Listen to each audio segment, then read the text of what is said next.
अभी हमने जो पढ़ा था कल, उसमें आपने नियम देखे थे कि प्रतिबिंब कैसे बनता है। किरण आरेख बनाने के 3 नियम थे। 3 नियमों में से 2 नियम को लेकर के हम लोग प्रतिबिंब बनाते हैं।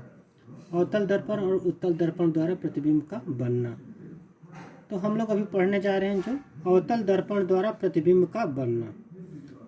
अवतल दर्पण द्वारा प्रतिबिंब 6 स्थितियों में बनता है। पहली कंडीशन है जब वस्तु अनंत पर हो। वस्तु काफ़ी दूरी पर होती है तो उसका प्रतिबिंब कैसा बनता है ये और कैसे बनता है, इसे ध्यान से देखिएगा। ए भी एक वस्तु है जो अनंत पर रखी है, काफ़ी दूरी पर है, तो अनंत से चलने वाली किरणें मुख्य अक्ष के समांतर चलती हैं। जो मुख्य अक्ष के समांतर चलती है, तो पहला नियम आपने पढ़ा था कि अगर जो किरण मुख्य अक्ष के समांतर चलती है और परावर्तन के पश्चात फोकस से होकर के जाती है।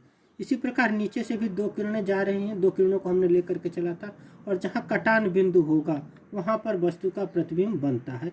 तो वस्तु का प्रतिबिंब पर बनेगा। जो प्रतिबिंब का आकार क्या हो जाएगा, अत्यधिक छोटा, लगभग बिंदु के बराबर। जब वस्तु काफी अनंत पर होगी तो वस्तु का आकार छोटा होगा। प्रकृति वास्तविक और उल्टा प्रतिबिंब बनता है।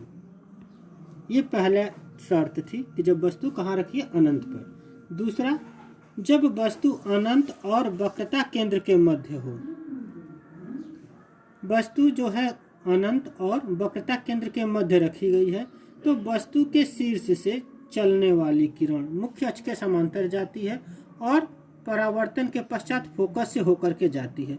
दूसरा नियम आपने देखा था कि जब वस्तु के शीर्ष से किरण वक्रता केंद्र से होकर के जाती है और परावर्तन के पश्चात उसी पथ से वापस लौट जाती है, जहां इनका कटान बिंदु होगा वहां पर वस्तु का प्रतिबिंब बनेगा। और यह प्रतिबिंब उल्टा बन रहा है, जैसा आपको फिगर में दिखाई दे रहा है। तो प्रतिबिंब की स्थिति क्या होगी, प्रतिबिंब किसके मध्य बना, वक्रता केंद्र और फोकस के मध्य बनता है। कैसा बनता है, वस्तु से छोटा बनता है। और इसकी प्रकृति कैसी हो जाएगी, वास्तविक और उल्टा। जो भी प्रतिबिंब बनेगा जब उल्टा बनेगा तो वो वास्तविक प्रतिबिंब होता है। तो आपका वास्तविक प्रतिबिंब का उदाहरण ये दिखा रहा है इसमें। तीसरी कंडीशन है जब वस्तु वक्रता केंद्र पर हो। तो फिगर को ध्यान से देखिए।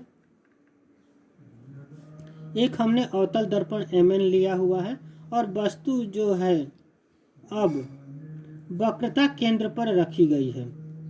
वस्तु AB वक्रता केंद्र पर रखी गई है।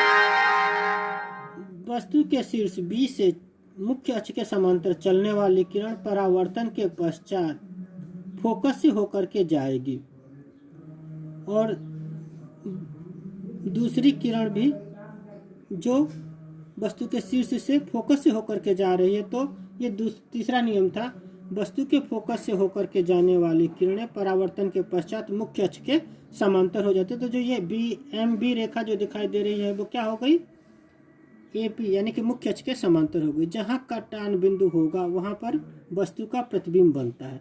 तो इसमें वस्तु का प्रतिबिंब वक्रता केंद्र पर ही बनता है।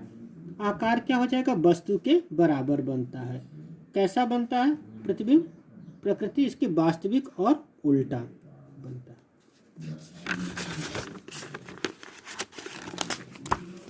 अगली स्थिति चौथा कंडीशन है जब वस्तु वक्रता केंद्र तथा फोकस के मध्य हो। वस्तु वक्रता केंद्र, फिगर में देखिए अवतल दर्पण हमारा Mn है और वक्रता केंद्र इसका C और F के मध्य वस्तु AB रखी हुई है। तो वस्तु B के B सिरे से मुख्य अक्ष के समांतर चलने वाली किरण B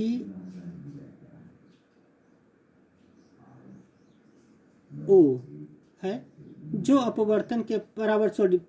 परावर्तन के पश्चात फोकस से होकर के जा रही है, और दूसरी किरण जो है वक्रता केंद्र से होकर के वस्तु के शीर्ष से जा रही है, जो परावर्तन के पश्चात उसी पथ पर वापस लौट जाती है।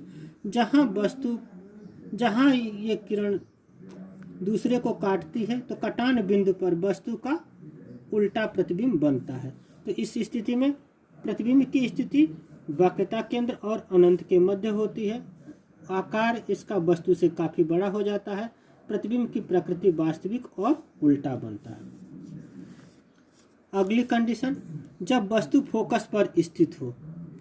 पहले अभी आपने देखा कि वस्तु कहाँ थी, वक्रता केंद्र और फोकस पर। अब दूसरी जो है स्थिति है कि वस्तु फोकस पर रखी गई है, तो वस्तु के फोकस के शीर्ष B से होकर के चलने वाली, मुख्य अक्ष के समांतर चलने वाली किरणें परावर्तन के पश्चात फोकस से होकर के जाती है। दूसरी किरण जो है वस्तु के शीर्ष से होकर के जाने वाली किरणें वक्रता केंद्र से होकर के जाती है, परावर्तन के पश्चात वापस लौट जाती है, और ये किरणें एक दूसरे को नहीं काटती, कहीं भी नहीं काटती। तो इससे प्रतिबिंब की स्थिति अनंत पर बनती है। प्रतिबिंब अनंत पर बनता है, वस्तु का आकार बहुत बड़ा हो जाता है, प्रतिबिंब की प्रकृति वास्तविक और उल्टा होता है। अगला है, जब वस्तु फोकस एवं ध्रुव के मध्य रखी हो। जब वस्तु फोकस और ध्रुव के मध्य रखी गई है तो फोकस वस्तु के शीर्ष B से होकर चलने वाली किरणें वो मुख्य अक्ष के समांतर B हो जाती है और परावर्तन के पश्चात फोकस से होकर के जाती है। दूसरी किरण जो है वक्रता केंद्र से होकर के जाती है। इन किरणों को पीछे हम बढ़ाते हैं, पीछे जहाँ काटती है वहाँ पर वस्तु का आभासी प्रतिबिंब बनता है, सीधा और आभासी प्रतिबिंब बनता है। तो जो प्रतिबिंब की स्थिति है वो दर्पण के पीछे बनती है। प्रतिबिंब का आकार बहुत बड़ा होता है और प्रतिबिंब की प्रकृति आभासी और प्रतिबिंब सीधा बनता है। तो जब इस कंडीशन में आभासी प्रतिबिंब बनता है तो वो सीधा बनता है, ये ध्यान रखना है। अगला है उत्तल दर्पण द्वारा प्रतिबिंब का बनना। उत्तल दर्पण में प्रतिबिंब को केवल दो ही स्थितियों में रख सकते हैं। पहला है जब वस्तु अनंत पर स्थित हो। ठीक उसी तरह से वस्तु हमारी अनंत पर रखी गई है तो जो किरणें आ रही हैं अनंत से, वस्तु से जो किरणें, दो किरणें हम मान रहे हैं वो आ रही हैं, तो वो मुख्य अक्ष के समांतर आ रही हैं और परावर्तन के पश्चात ये अभिसरित हो जाती हैं। लेकिन ये प्रतीत हो रहा है कि फोकस पर, इसको हम पीछे बढ़ा देते हैं तो इसका प्रतिबिंब जो है फोकस पर बनता है, यानी कि दर्पण के पीछे बनता है।